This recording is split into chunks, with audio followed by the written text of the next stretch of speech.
സാമ്പത്തിക പ്രതിസന്ധി നേരിടാൻ ബെവറേജ് കോർപ്പറേഷനിൽ നിന്നും ഗാലനേജ് ഫീ വഴി 200 കോടി രൂപ കണ്ടെത്തുമെന്ന കഴിഞ്ഞ ബജറ്റ് പ്രഖ്യാപനം സർക്കാരിന് നടപ്പാക്കാനായിട്ടില്ല. ഗാലനേജ് ഫീ ഉയർത്തിയാൽ മദ്യവില വർദ്ധിപ്പിക്കേണ്ടി വരുമെന്ന് ബെവ്കോ നികുതി വകുപ്പിനെ ബോധ്യപ്പെടുത്തുകയും ചെയ്തു. ഇതോടെ നികുതി വകുപ്പ് തീരുമാനം തൽക്കാലത്തേക്ക് മരവിപ്പിച്ചു.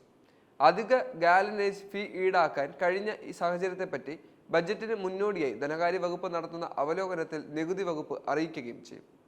ഇന്ത്യൻ നിർമ്മിത വിദേശ മദ്യത്തിന് ലിറ്ററിന് 10 രൂപ വീതം ബെവ്കോയിൽ നിന്നും ഗാലനേജ് ഫീ ഈടാക്കുമെന്നായിരുന്നു ബഡ്ജറ്റ് പ്രഖ്യാപനം. മദ്യവില വർദ്ധിപ്പിക്കില്ലെന്ന് പ്രഖ്യാപന വേളയിൽ തന്നെ മന്ത്രി KN ബാലഗോപാൽ പറഞ്ഞിരുന്നെങ്കിലും ബെവ്കോ സമർപ്പിച്ച കണക്കുകൾ നേരെ വിപരീതമായിരുന്നു. 200 കോടിയുടെ വാർഷിക വരുമാനമാണ് സർക്കാർ ലക്ഷ്യമിട്ടതെങ്കിലും 300 കോടി രൂപ ഈ ഇനത്തിൽ നൽകേണ്ടി വന്നു എന്നാണ് ബെവ്കോയുടെ കണക്കുകൾ സൂചിപ്പിക്കുന്നത്. ബെവ്കോ ലാഭമുണ്ടാക്കുമ്പോൾ ഇത് ബുദ്ധിമുട്ടുണ്ടാക്കുകയില്ലെങ്കിലും ലാഭം കുറയുന്ന സാഹചര്യത്തിൽ ഇത് ബാധ്യത ഉണ്ടാക്കുമെന്നും മദ്യവില ഉയർത്തേണ്ടി വരികയും ചെയ്യുമെന്നാണ് റിപ്പോർട്ടുകൾ സൂചിപ്പിക്കുന്നത്.